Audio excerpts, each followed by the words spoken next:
Pinangalan nila, tinatitle nila no sa film clip yung EB Babes, GMA7. Walang kanyang kalaking dibdib sa EB Babes. Aminin nyo na! Kapwa ginulantang ang Eat Bulaga hosts at grupong EB Babes nang balitang may sex video ang nasabing grupo na kumakalat sa mga cellphone ngayon. Ang masama dito, ipinangalan nila, tinatitle nila no sa film clip yung EB Babes, GMA7. Pero pag tinanood mo, kahit ilang ulit mong panoorin, imposibleng EB Babes yung nandoon eh. Una, wala ni isa ro sa mga babae ang mukha ng mga EB Babes.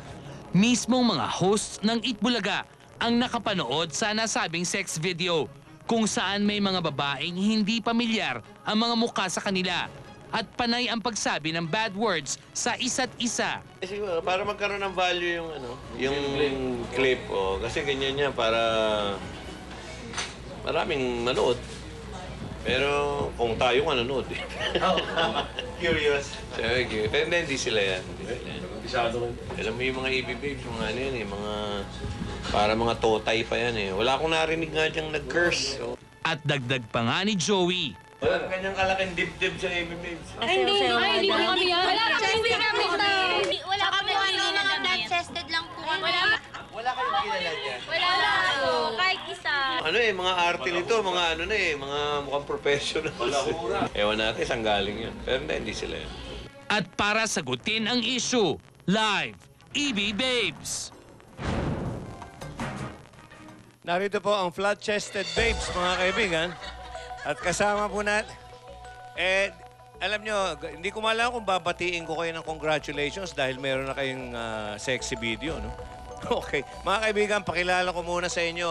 Alam nyo itong magagandang mga EB babes. From left to right, yan po si Angel. Ayan. Si Madel, yan yung may split na madalas mapilayan.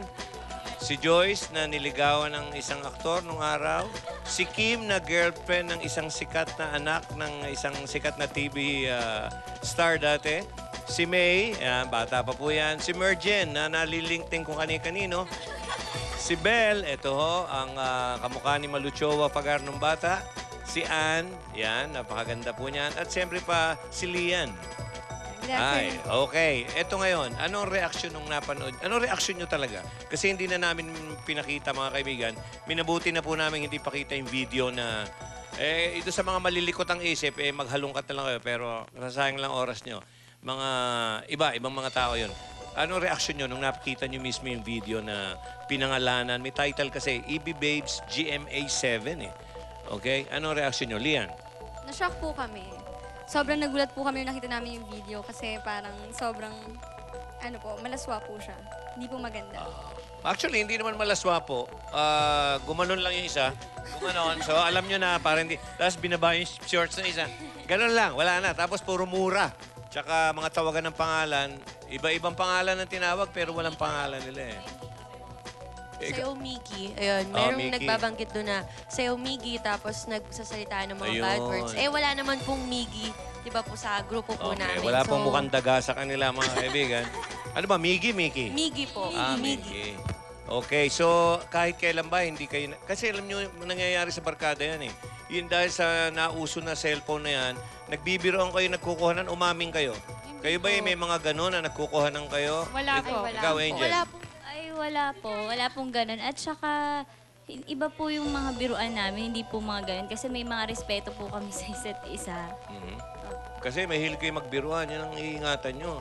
Lalo na yung mga boyfriend nyo, pag binanatan kayo ng mga salitang, gusto lang kitang makasama araw-araw, kaya pwede bang kunang kita ng hubad? Tapos lalagay ko sa bulsa ko. Mga style yan, ingat kayo. Ginawa ko na lahat yan. Ibig ko sabihin, ganyan ang mga style. Ano pa yung mga anak?